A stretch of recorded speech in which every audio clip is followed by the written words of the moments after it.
digital marketing is not all about digital. Like so much of it is psychology and how we implement our business. It is still marketing.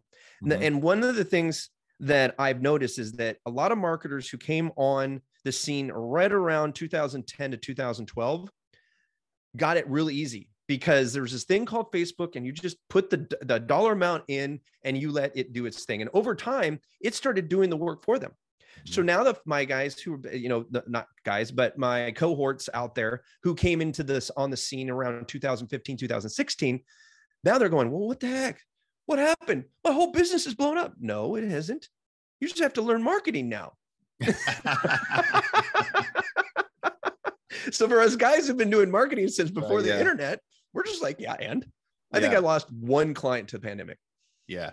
Right? They had a hammer and it's Facebook. Not that hard. You just have to know what you're nail, doing. Right? Do I know? I said they had a hammer and Facebook was a nail. They thought everything was a nail. Yeah. Right. And then they forgot that their toolbox needs screwdrivers and chisels and everything else. Yeah. Pliers. Depending on who you're going after. Right. So you don't build a house with a hammer. Right. Absolutely right. Or by yourself.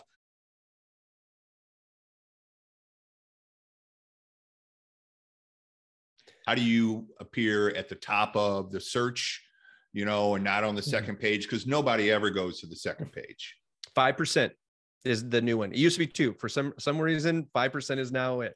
Probably because there's a lot of national directories out there, so it's pushing people to second page. Mm-hmm. But the majority of the traffic is actually in the top 3.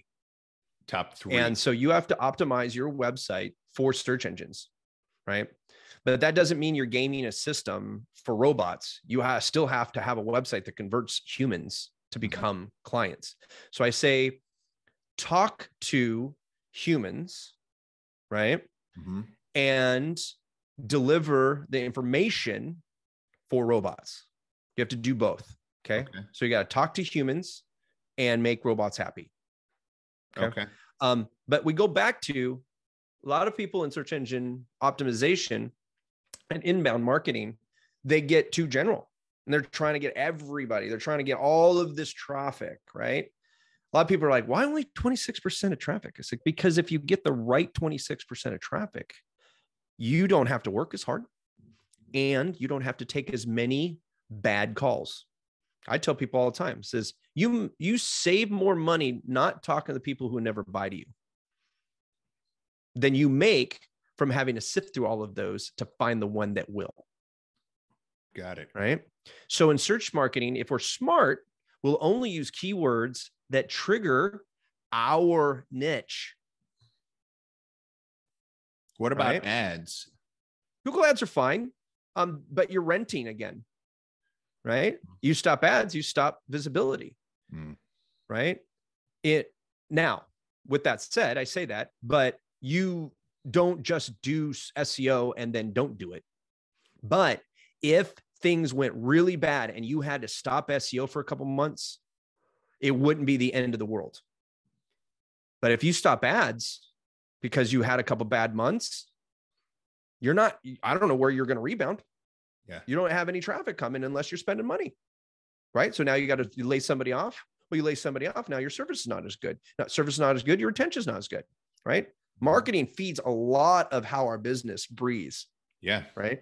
As my old coach, Tom Plummer, says, you got to feed that pig. I love it. Feed it. Yeah. And it's a hungry pig too, right? Yes, it is. Marketing is an ongoing process. A lot of people think, oh, well, so I get it figured out, it'll all be easy. No, it's a consistent learning experience. That's why I love it.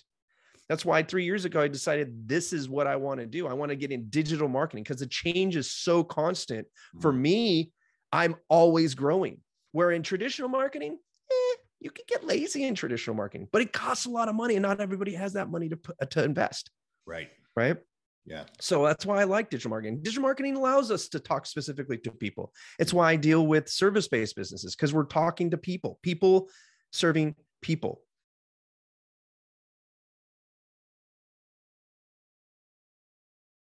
When we were talking about ads are a great accelerator, right? But I don't like spending money on ads until I have a proven message that triggers, because people who are clicking on ads are going to be even a higher conversion rate comparative, even to organic, like immediately. Like organic are people usually doing research. Okay. We're paid. I mean, even if you're clicking on an organic, say a Google map or a one of the top 10 organic search engine results, they are, there's a percentage of them that are in research, a percentage of them are in buying mode. Okay. Ads are more about buyers than they are about research. Okay.